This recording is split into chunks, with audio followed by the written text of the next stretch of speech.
ओम शांति। आदरणीय कुलदीप दीदी को कामारेड्डी ब्राह्मण परिवार बहुत याद आए।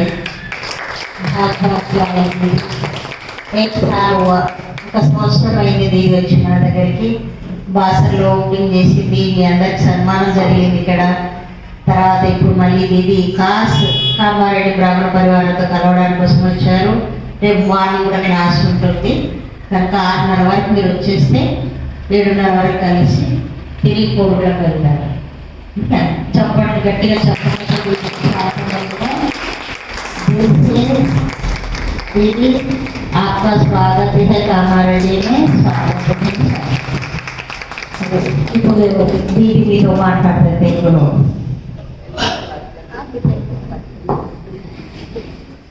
ఓం శాంతి. Very good morning. సో నాకు కూడా గుర్తు వచ్చింది, చాలా రోజు అయింది బాబా సెంటర్కి వచ్చి. సో కామారెడ్డి పరివారాన్ని కూడా కలవాలి. బాబా చెప్తారు కదా, బాబా మీద అందరికీ ఎంత ప్రేమ ఉంది, 100% తోటి ఎక్కువ చెప్తారు అయినా. మరి పరివారం మీద చెప్తే ఏమంటారు? परिवार से प्यार है 100%, 100% हर एक के ऊपर। वैसा नहीं है, वैसा नहीं है. बाबा ने ही सर्टिफिकेट दिया. పరివారం కోసం ఏమంటారు? బాబా మీరు మంచిగా ఉన్నారు కానీ పరివారంలో కొంతమంది ఇలా ఉన్నారు, అలా ఉన్నారు. నేనైతే ఫలానాతో మాట్లాడను, చాలా రోజు అయింది, మాటలు బంద్ చేసిన, అసలు ఎవరికి చూడరు, మళ్ళీ డిస్టర్బ్ అయితే క్లాస్ మానేస్తారు. 100% లేదు. ఎప్పుడు పరివారం మీద ప్రేమ ఉంటే బాబాకి కూడా చాలా సంతోషం ఉంటుంది. బచ్చోं को प्यार करना మన్నా, మీ పిల్లలకి ఎవరైనా ప్రేమిస్తే మీకు ఏమనిపిస్తుంది? సంతోషం కదా. మనకి ప్రేమ చేశారు. సో మనం బాబా పిల్లలకి ఎప్పుడైతే ప్రేమ ఇవ్వకపోతే బాబాకి ఏమనిపిస్తుంది? నా మీద కూడా అసహ్యంగా ఉన్నారు వాళ్ళు, మేరే సే భీ నారాజ్ హై. హిందీలో ఏమంటారు? నారాజ్ అంటే ఎవరికి డ్రామా రాజ్ రహస్యం తెలియదు, వాళ్ళే నారాజ్ అవుతారు. ఎప్పుడైతే ప్రపంచంలో చూస్తే అందరూ భవిష్యవాణి చెప్తున్నారు. ఈ 24 కూడా చాలా బ్యాడ్ ఉంది, చాలా యుద్ధాలు స్టార్ట్ అయింది. ఇప్పుడు వరకు ఏది ఆపలేదు. ఎక్కడ యుద్ధం స్టార్ట్ అయింది? రష్యాలో, ఎక్కడెక్కడ విశ్వంలో మొత్తం చూడండి అశాంతి ఉంది. ఈ 25th ఇయర్ అయితే చాలా డేంజరస్.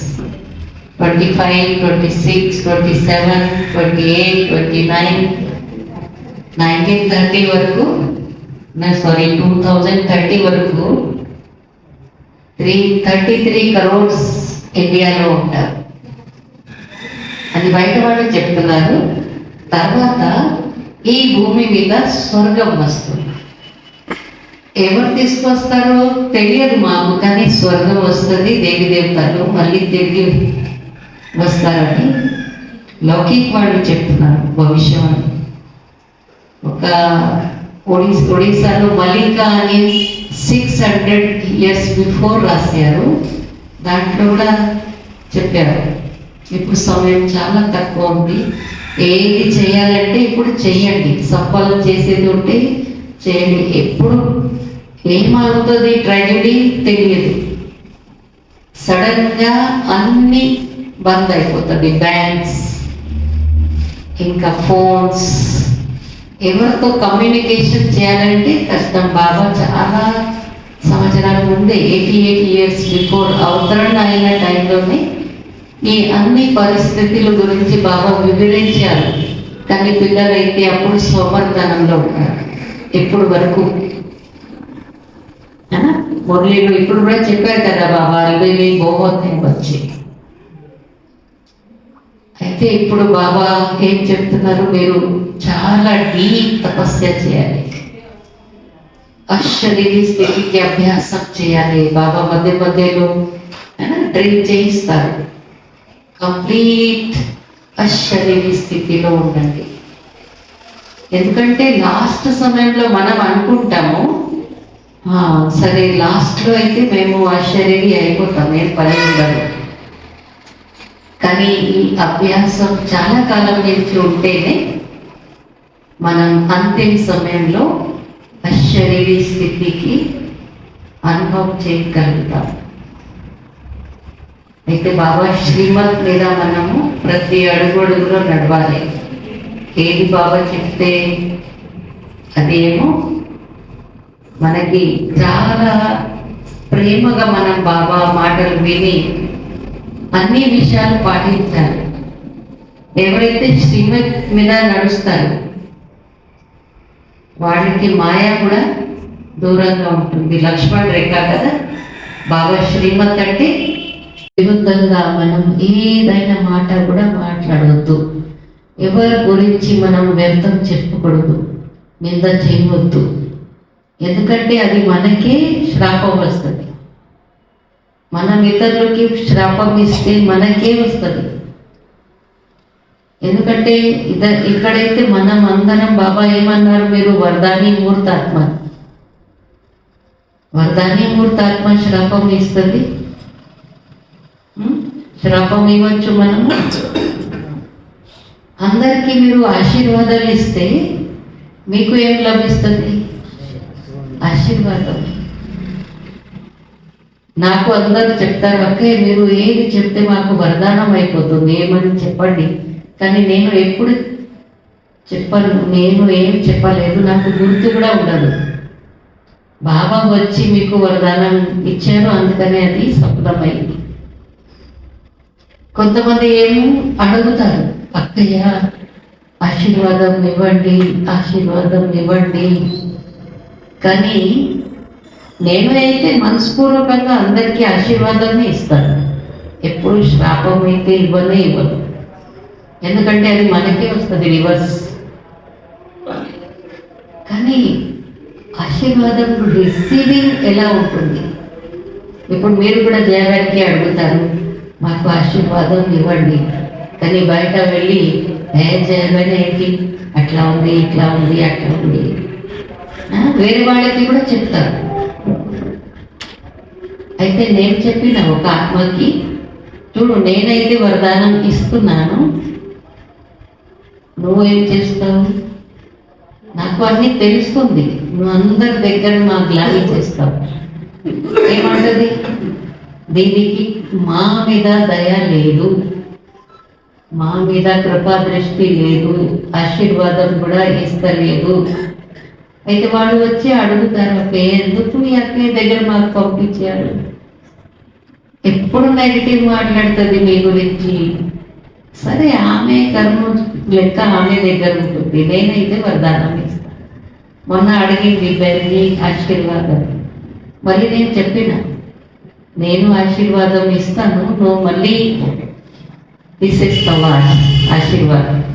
వేరే వాళ్ళతో నువ్వు గ్లాని ఎందుకు చేస్తావు? నాకు ఏం పర్వాలేదు, ఎందుకంటే నువ్వు ఎంత గ్లాని చేస్తే నాకు అన్ని వజ్రాలు నా కిరీటంలో వస్తుంది. ఇంకా మా పాపం కూడా నువ్వు తొలగిస్తున్నావు, నాకు ఏం పర్వాలేదు. అయినా ఖుష్ బాబా అంటారు కదా, సదా ఖుష్లో. గ్లాని చేసిన వాళ్ళకి కూడా థ్యాంక్స్ చెప్పాలి. ఎందుకంటే 63 బర్త్స్ వికరం వినాశ్ చేయాలంటే ఎంతో సమయం కావాలి. మన దగ్గర అంత టైం లేదు, అంత యోగ శక్తి కూడా లేదు. అయితే ఎవరైనా గ్లాని చేస్తే బాబా ఏమంటారు, నిందా హమారీ జో కరే మిత్ర హమారా సోయ్. ఫస్ట్లో కూడా ఆర్య సమాజం నింద చేస్తే ఏమైంది? పబ్లిసిటీ అయింది. చాలా భయపడవద్దు. వీడియో ఎవరైనా అంటే బాబా చెప్తారు కదా, లాస్ట్లో హాహాకార్ అయిన తర్వాత జయ జయకార్ అయింది. మనం కూడా మన అనుభవాలు వీడియో క్లిప్పింగ్ తయారు చేసుకోవాలి, చిన్న చిన్న వీడియోస్. శాంతి సరోవర్ నుంచి కూడా అందరూ తయారు చేసి పంపిస్తున్నారు కదా, యూట్యూబ్లో పెట్టండి. వాళ్ళు అందరూ మీ అనుభవం విని తర్వాత వేలుతారు, కానీ పశ్చాత్తాపం చేస్తారు, మేము ఏం చేసాము. బాబా అంటారు కదా, వాళ్ళ సభీకో పాప్ కా గడా భరనా హై, पाप का घड़ा भरेगा तो फटेगा. సో हम तो పాపాత్మ ही नहीं है ना, మనం ఉన్నాం పాపాత్మ, పాపం చేస్తాం మనము. వేరే వాళ్ళు చేస్తే మంచిది మన కోసం, అది కూడా కళ్యాణకారి. అప్పుడే వినాశం అవుతుంది కదా, అప్పుడే జయ జయకారు కూడా. మీ జీవితం చూసి అందరూ అనుకుంటారు కదా, ఈ అమ్మాయి, నేనైతే ఒక అన్నయ్యకి డాక్టర్కి చెప్పిన, ఇట్లా మీరు విన్నారంటే నేను విన్నాను, నేను మా తరఫు నుంచి ఒపీనియన్ రాశాను. ఈ అమ్మాయి కొంచెం సైకో ఉంది, అందుకనే ఇలా మాట్లాడుతుంది. బ్రహ్మకుమారి గురించి నువ్వు అస్సలు మాట్లాడేది లేదు ఈ విషయాలు. చంద్రబాబు నాయుడు చెప్తే చంద్రబాబు నాయుడు కూడా బ్రహ్మకుమారి వైపు ఉన్నారు, అందుకని ఇలా మాట్లాడుతున్నారు. మేము ప్రైమ్ మినిస్టర్ దగ్గర వెళ్తాం, ప్రైమ్ మినిస్టర్కి కూడా తెలుసు బ్రహ్మకుమారీస్ అంటే ఏంటి. మన చరిత్ర గురించి ఎవరైనా వినేవాడు లేదు, అందరికీ తెలుసు బ్రహ్మకుమారి జీవితం అంటే పవిత్రమైన జీవితం. ఈ సాధు సన్యాసి దాది ఉన్నప్పుడు కూడా వచ్చారు రాత్రి టైంకి. వాళ్ళు అందరూ ఎక్కడెక్కడ రెసిడెన్స్ ఏరియా ఉంది కదా చెక్ చేశారు, పవిత్రత ఎంతవరకు ఉంది. మళ్ళీ దాదీకి మార్నింగ్ సభలో చెప్పారు, దాదీజీ ఒక్క మూలను కూడా మాకు అపవిత్రత వైబ్రేషన్ రాలేదు. ఎంత పవిత్ర వాతావరణం అంటే గుడిలో కూడా అంత పవిత్రత లేదు. సో ఎక్కువ సైలెన్స్లో ఉండాలి, మౌనంగా ఉండాలి. ఎందుకంటే ఇప్పుడు చివరి సమయంలో వాచా సేవ ఉండదు. ఏ సేవ ఉంటుంది? మనసా సేవ. సో మనసా వాచ కర్మణ ఏం చేయాలి? సేవ చేయాలి. అందరికీ చాలా చాలా థ్యాంక్స్. మీరు అందరూ ఎప్పటి వరకు కూర్చున్నారు. అడ్వాన్స్ మే APCO happy new year.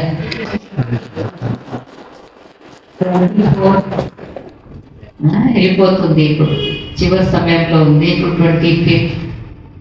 So ఇది మిగిలిన సమయంలో మనం ఏం చేయాలి? బాగా యోగం చేయాలి.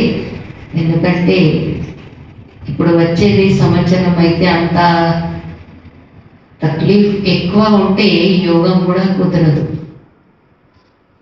బాబా చెప్పారు, అంతిమ సమయంలో మీరు అనుకుంటున్నారు మేము ఎక్కువ యోగం చేస్తాము, అప్పుడు మీకు మంచి నీళ్లు రాకపోతే మీరు యోగంలో ఉంటారు, లేకుంటే వెతుకుతారు నీళ్లు, ఇక్కడ మంచి నీళ్ళు ఎక్కడ దొరుకుతుంది అని.